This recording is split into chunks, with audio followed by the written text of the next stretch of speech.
고린도전서 13장 4절에서 7절. 사랑은 오래 참고 사랑은 온유하며 시기하지 아니하며 사랑은 자랑하지 아니하며 교만하지 아니하며 무례히 행하지 아니하며 자기의 유익을 구하지 아니하며 성내지 아니하며 악한 것을 생각하지 아니하며 불의를 기뻐하지 아니하며 진리와 함께 기뻐하고 모든 것을 참으며 모든 것을 믿으며 모든 것을 바라며 모든 것을 견디느니라.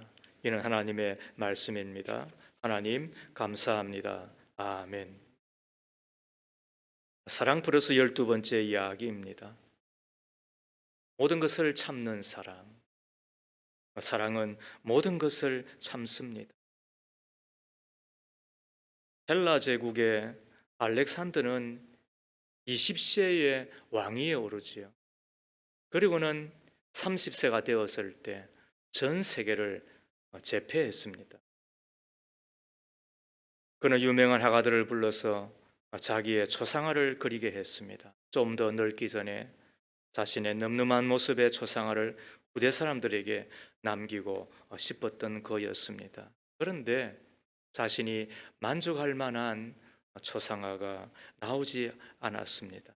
왜냐하면 알렉산더의 얼굴의 한편에 흉터가 있어서 화가란 본시 사실적으로 그려야 되는데 그 흉터를 그리다 보니까 흉측한 얼굴이 되고 또 잔인한 모습이 되는 것이지요.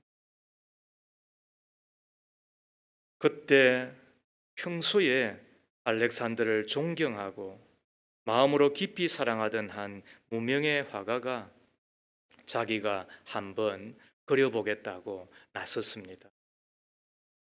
물론 그 화가도 알렉산더의 얼굴을 그림에 있어 그 흉터를 넣을 수밖에는 없었겠지요. 그래서 이 화가가 이렇게 했답니다. 알렉산더로 하여금 탁자 곁에 있는 의자에 앉게 했습니다. 그러고 난 뒤에 알렉산더의 자신의 손으로 턱을 고이게 한 것입니다. 그러니까 무언가 깊이 골몰이 생각하는 사람이 됨과 동시에 그 손으로 얼굴의 흉터를 가릴 수 있도록 한 것이지요. 자연스럽게 흉터가 가려지면서 왕의 품이 있고 늠름한 모습이 초상으로 남게 되었다는 이야기입니다. 알렉산더가 얼마나 좋았겠습니까? 화가에게 큰 상을 내렸겠지요. 평소에 화가의 그 마음속에 왕을 존경하는 마음, 또 깊이 사랑하는 마음이 있었기 때문에 그 얼굴의 흉터, 그 얼굴의 허물을 감출 수 있었던 것 아니겠습니까? 성경은 이야기합니다. 잠언 17장 9절에 허물을 덮어주는 자는 사랑을 구하는 자요, 그것을 거듭 말하는 자는 친한 벗을 이간하는 자니라 그랬는데, 사랑이 뭐라고요? 허물을 덮어주는 것이다. 오늘 성경을 읽으십시오. 7절 말씀에 모든 것을 참으며, 사랑은 모든 것을 참는 거래요. 여기서 참는다라고 하는 말은 우리가 생각하는 인내한다 그런 뜻이 아닙니다. 그래서 성경은 배울 필요가 있고 잘 배워야 됩니다.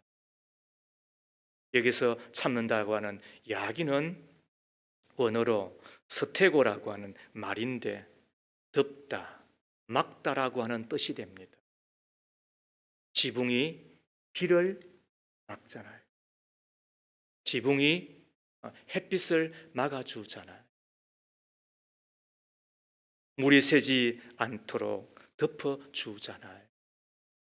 그래서 다른 모든 성경은 이 7절 말씀, 사랑은 모든 것을 참으며라고 하는 말을 공동 번역도 그렇고 새벽도 그렇고 다른 모든 성경 어떻게 번역을 했느냐? 번역이라고 하기보다는 어떻게 적고 있느냐? 사랑은 모든 것을 덮으며 그랬습니다. 옳은 말입니다. 사랑은 뭐라고요? 모든 것을 덮으며 상대방의 허물을 덮어주는 것이 사랑이라고 우리에게 말씀해 주고 계시는 것입니다. 어느 누군들 허물이 없는 사람이 있겠습니까? 어느 누군들 잘못이 없는 사람이 있겠습니까? 틀어서 문제 안 나는 사람이 없다는 말처럼 세상에 허물과 잘못 또 약점이 없는 사람이 어디 있겠습니까? 가까이 하면 가까이 할수록 더 드러나고 커지고, 그래서 우리 스스로가 판단할 수밖에 없는 것이잖아요. 성경은 이야기합니다. 로마서 3장 7절에 의인은 없나니 하나도 없다라고 말씀합니다. 창세기 9장에 보면 노아는 당대의 의인이라고 했죠. 하나님과 동행하던 사람이라고 했죠. 온 세상이 죄악으로 말미암아 하나님의 심판을 받아 멸망당할 그때에 노아는 자기 가족과 함께 유일하게 구원을 받은 인물이었습니다. 그러나 홍수 이후 농사를 짓는 가운데 포도 나무 열매로 술을 담가 그 술에 취한 모습, 또 자기 하체를 드러내고 잠자는 그 실수를 범하고 말잖아요. 누가요? 당대의 의인이었던 노아가 말이죠. 하나님께서 부르실 때에 고향과 친척과 아버지 집을 다 버리고 지시할 그 땅 이억 만리를 향하여 나아갔던 믿음의 조상 아브라함도 애굽에 피신하였을 때 저가 누구냐고 이야기하는 소리를 듣고 내 누이라고 비겁하게 굴었던 적이 있잖아요. 온유하면 생각나는 사람 이삭이 있죠. 그럼에도 불구하고 에서를 편애함으로 하나님의 뜻을 그르칠 뻔하였던 적도 있잖아요. 출애굽 당시에 이스라엘 민족을 구원하고 광야를 이끌어갔던 대지도자 모세도 한때는 혈기 때문에 그리하여 적과 꿀이 흐르는 땅, 그 그리운 땅에 들어가지 못하게 되었잖아요. 어느 누군들 실수 없는 사람이 어디 있겠어요? 허물 없는 사람이 어디 있겠어요? 다윗을 보십시오. 하나님의 마음에 합한 자라고 하는 전무후무한 칭찬을 받았던 자였습니다. 그럼에도 불구하고 한 여인의 알몸을 보고 그를 간음하고, 그리고는 그의 남편이 자기의 평생의 동지 우리하였음에도 불구하고 감추기 위하여 전쟁에 보내고 그를 죽였던 졸렬하기 거지없었던 이가 누구였다고요? 그가 다윗이었습니다. 바울은 어떠합니까?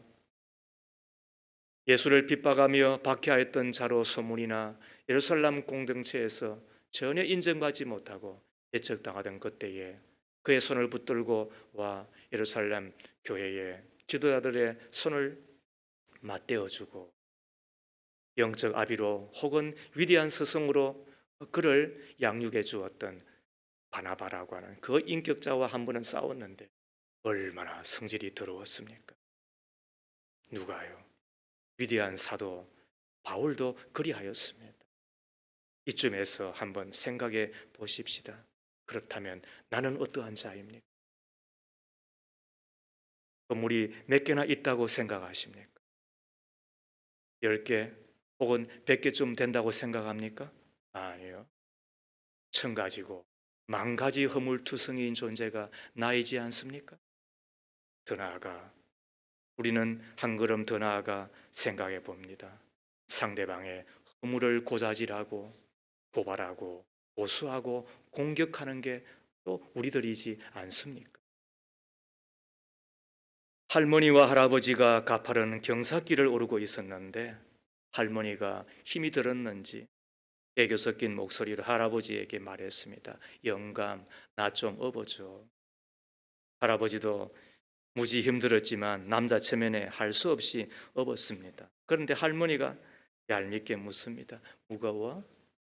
그러자 할아버지가 담담한 목소리로 그럼 무겁지. 얼굴은 철판이지. 머리는 돌이지. 간은 부었지. 많이 무겁지. 그랬다는 거예요. 할머니를 내려놓고 같이 걷다가 너무 지쳐버린 할아버지가 말합니다. 할멈, 나도 좀 업어줘. 기가 막힌 할머니가 그래도 할 수 없이 할아버지를 업었대요. 이때 할아버지가 약 올리는 목소리로 그래도 생각보다 가볍지? 할머니가 이야기합니다. 그럼 가볍지. 머리는 비었지.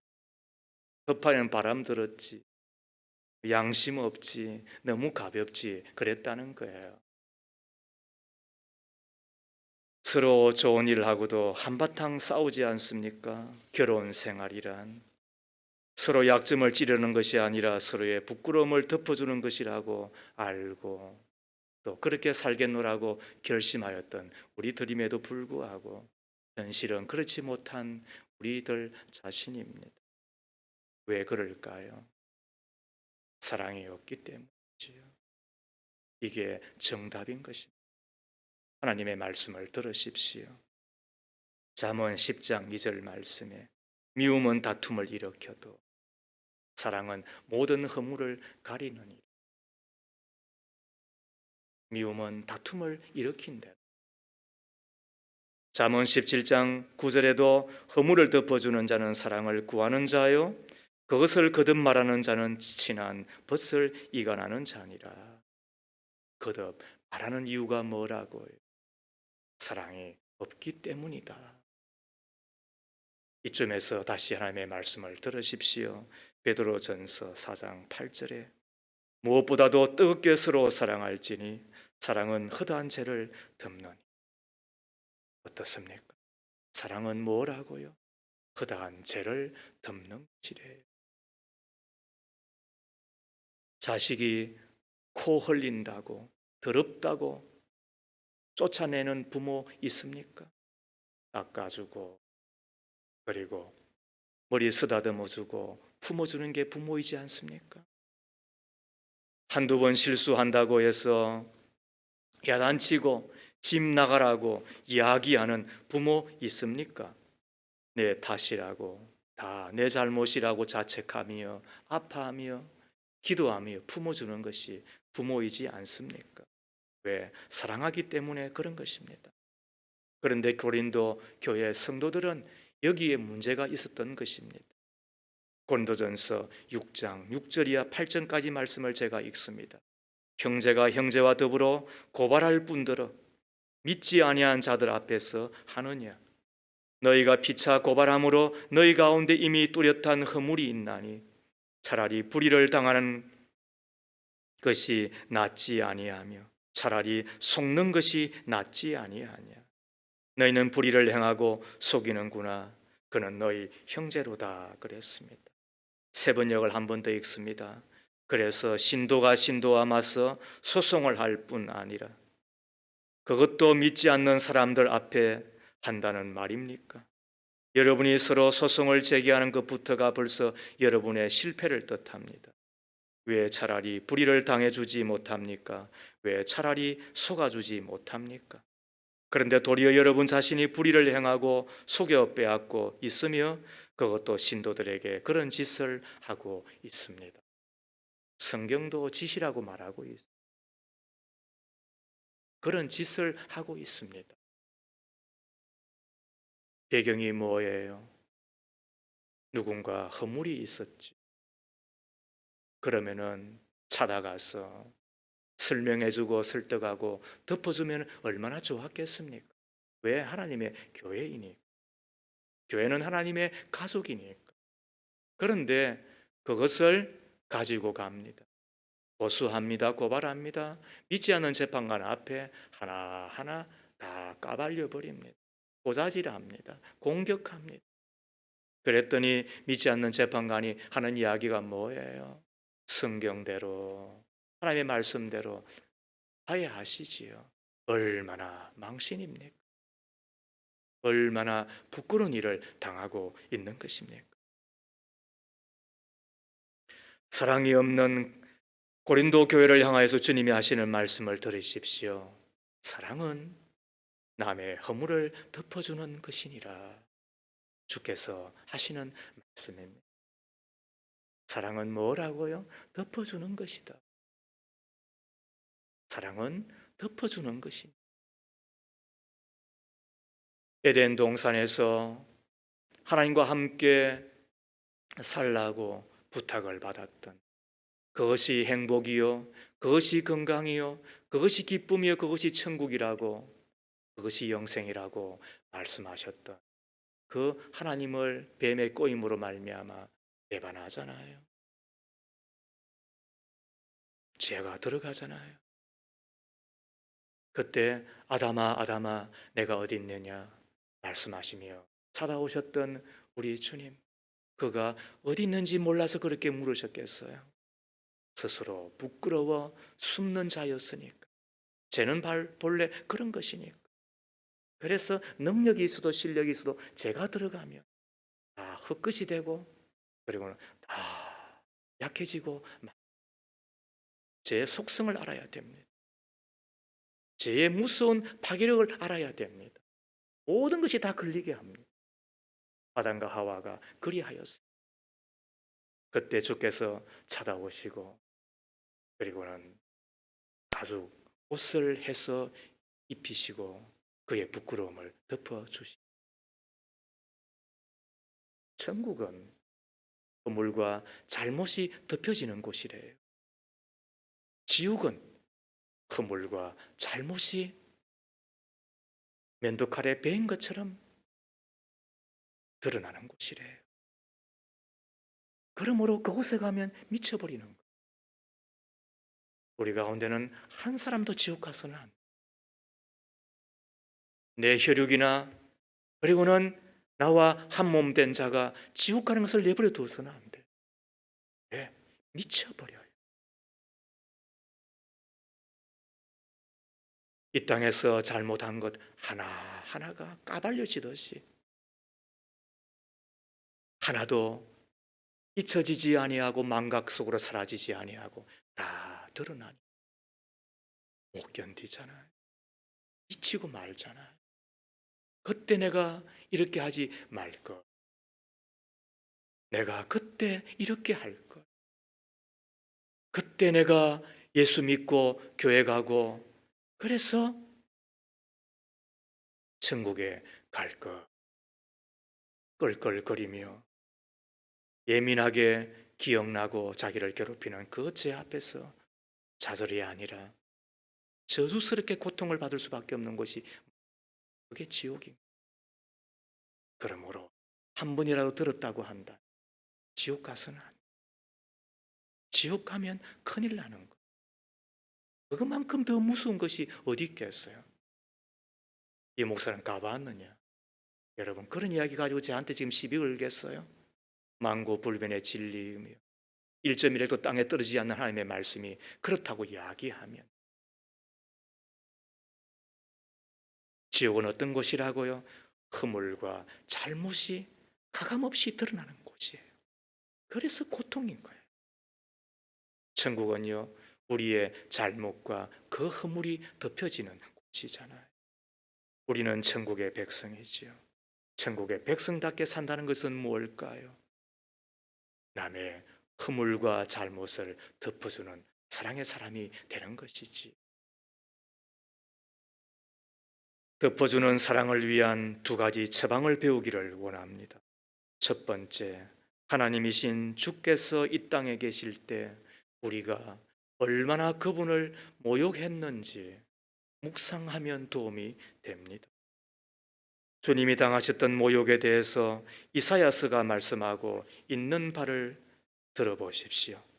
이사야 50장 6절 말씀에 나를 때리는 자들에게 내 등을 맡기며 나의 수염을 뽑는 자에게 나의 뺨을 맡기며 모욕과 침뱉음을 당하여도 내 얼굴을 가리지 아니하였느니라. 사람들은 주님을 때리고 수염을 뽑고 뺨까지 때리며 욕하며 침을 뱉었습니다. 그러나 주께서는 모든 것을 다 참으셨습니다. 이사야 53장 3절에도 그는 멸시를 받아 사람에게 버림을 받았으며 강고를 많이 겪었으며 질고를 아는 자라. 마치 사람들이 그에게서 얼굴을 가리는 것 같이 멸시를 당하였고 우리도 그를 기이 여기지 아니하였도. 하나님의 피조물에 불과하며 벌레보다 못한, 벌레보다 못한 것이 아니라 걸레보다 못하지. 그런 우리가 주님을 모욕하였습니다. 주님을 존귀 여기지 않았습니다. 그렇지만 주님은 우리 인간의 허물에 대하여 눈을 감으셨죠. 주께서는 마지막 십자가상에서 아버지여 저희를 사하여 주옵소서, 자기 하는 것을 알지 못함이니, 그렇게까지 우리를 위하시고 허물을 가리우기 위하여, 덮어주시기 위하여 피 흘리시고 살 찢으시고 죽어 죽기까지 하셨잖아요. 우리가 주님 앞에 설 수 있는 이유가 뭘까? 하나님의 이름을 아버지라 부르며 예수를 주라 부르며 살아갈 수 있는 이유가 뭘까요? 주께서 우리를 덮어주시고 그리고 예수로 옷 입혀 주셨잖아요. 갈라디아서 3장 27절에 누구든지 그리스도와 합하기 위하여 세례를 받은 자는 그리스도로 옷 입었느니라. 그리스도로 옷 입었느니. 뭘 보시고? 주 예수를 주로 믿는 그 믿음 하나 보시고 우리를 옷 입혀 주신 거예요. 그래서 작은 예수가 되게 해 주신 거예요. 그리고는 천국의 사람이 되게 해 주신 거예요. 여기에 영적 긴장감이 있는 것입니다. 우리는 예나 지금이나 미래에도 죄인인 거예요. 죄인일 수밖에 없는 거예요. 숨만 쉬면 죄를 짓는 자들이에요. 자기를 위하여서는 매우 너그러워요. 자기의 이야기에 귀를 담아 들어준 사람한테는 대접하는 정도는 있어요. 그러나 우리는 웬만한 것에 대하여, 특히 주를 향하여서 전혀 우리는 너그러움이 없어요. 복음에 대하여 너그러움이 없어요. 교회에 대하여서도 늘 아까워한 자들이에요. 그런데도 불구하고 주께서는 우리를 너그럽게 대하시고 덮어주시고 가리워주시고 오라고 길을 열어주시고, 여러분 이 영적인 긴장함을 가지고 나와 주를 예배하는 자가 되는 거예요. 그래서 우리는 구원받다는 사실이 우리를 나태하게 만들지 못합니다. 우리는 여전히 죄인으로 남아있기 때문입니다. 매 순간순간 그리스도가 필요합니다. 한 시간이라도 그리스도를 붙잡지 않고는 살아갈 수 없는 존재들입니다. 영적 긴장감을 가지고 매 순간 매 순간 그리스도를 생각한다고 한다면 우리도 주님의 그 사랑의 반사체가 되어 허물을 덮어주는 사람으로 조금씩 조금씩 변화될 수가 있겠죠. 허물을 덮는 사랑에 우리가 순종하며 살아간 첫 번째 단계가 뭐라고요? 내가 모욕하였던 그 주님, 그러나 모욕당하면서도 나를 여전히 참아주시고 덮어주셨던 그 주님을 한 번이라도 더 생각하는 것이지요. 두 번째로 남의 허물을 덮는 눈을 키우십시오. 그리고 그 눈으로 그 사람의 좋은 점, 장점을 보기를 연습하십시오. 대부분의 사람들은 실수를 하고 허물을 보입니다. 이때 그 허물을 보기보다는 감추고 긍정적인 면을 볼 수 있기를 바랍니다. 춘추 시대에, 중국의 춘추 시대의 관중과 호숙의 우정을 기억하지요. 그래서 관포지교다 이런 이야기 들어보셨지요. 관자라고 하는 책에서 관중은 친구인 포숙이 자기를 얼마나 신뢰하고 믿어주었는지 이렇게 전하고 있습니다. 내가 가난하였을 때 포숙과 장사를 한 적이 있었다. 이익을 나눌 때마다 내가 더 많은 몫을 차지하곤 했으나 포숙은 나를 욕심쟁이라고 말하지 않았다. 그는 내가 가난한 것을 알고 있었기 때문이다. 언젠가 나는 포숙을 위해 어떤 일을 경영하다가 실패하여 그를 더욱 어렵게 만들었다. 그러나 포숙은 나를 어리석다고 하지 않았다. 운세에 따라 좋을 때도 있고 나쁠 때도 있다는 것을 알았기 때문이다. 나는 일찍이 3번 벼슬길로 나가서나 3번 다 군주에게 내쫓겼다. 그러나 친구 포숙은 나를 모자라는 사람이라 여기지 않았다. 아직 때를 만나지 못했음을 알았기 때문이다. 나는 3번 싸움에 나가 3번 모두 달아났지만 포숙은 나를 겁쟁이라고 하지 않았다. 내가 늙은 어머니를 모시고 있다는 것을 알았기 때문이다. 내가 모시던 공자 규가 왕권을 놓고 다투다 져서 죽었다. 함께 그를 모시던 소홀은 스스로 목숨을 끊고 따라 죽었다.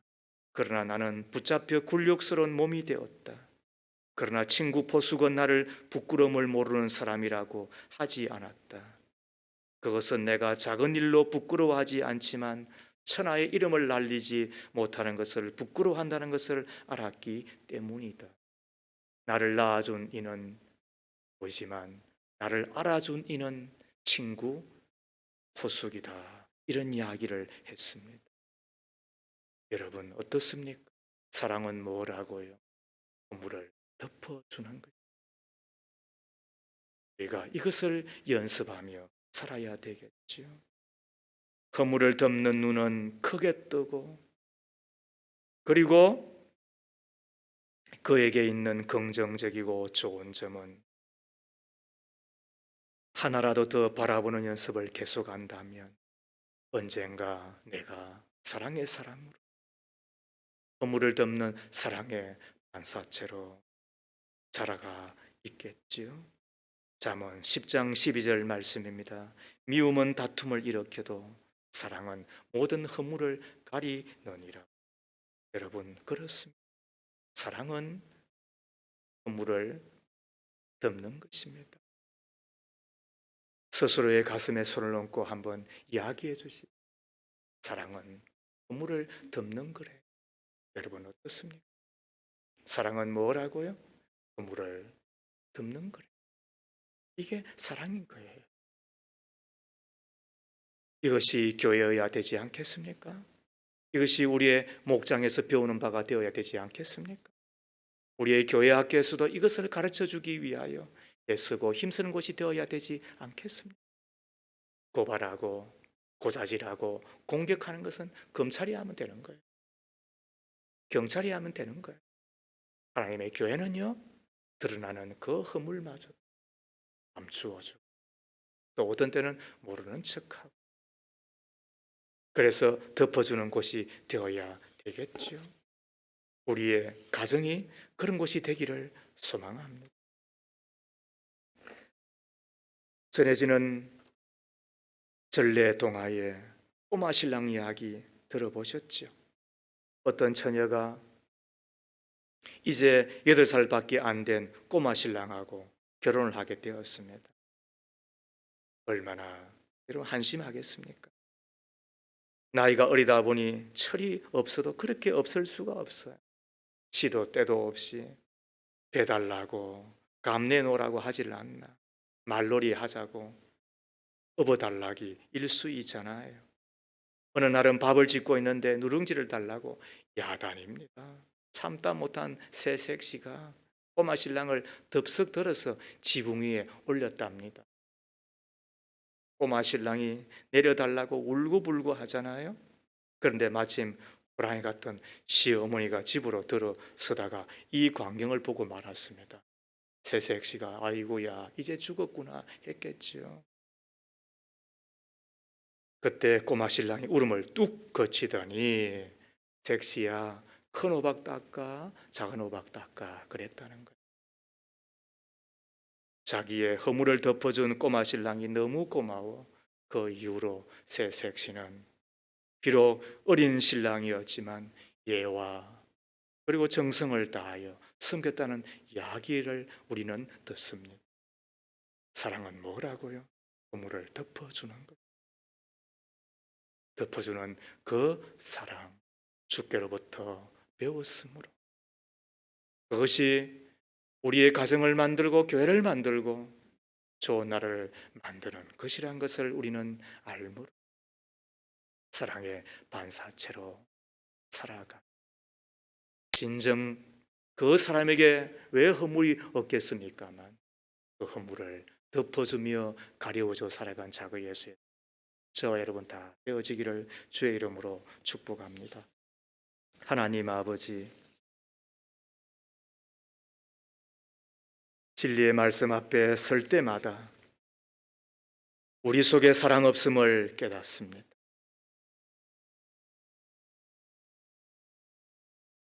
내 속에 들보가 있음에도 남의 티를 보고 판단하고 비난하게 바빴던 저희들이었음을 자인합니다. 주여, 저희를 용서해 주시기를 비나이. 하나님의 덮어주셨던 사랑, 예수님의 보혈로 덮어주셨던 사랑에 감격하고 감전되어 하나라도 사랑을 실천하며 사랑의 반사체로 살아간 저희가 될 수 있도록 주께서 도와주시옵기를 비옵니다.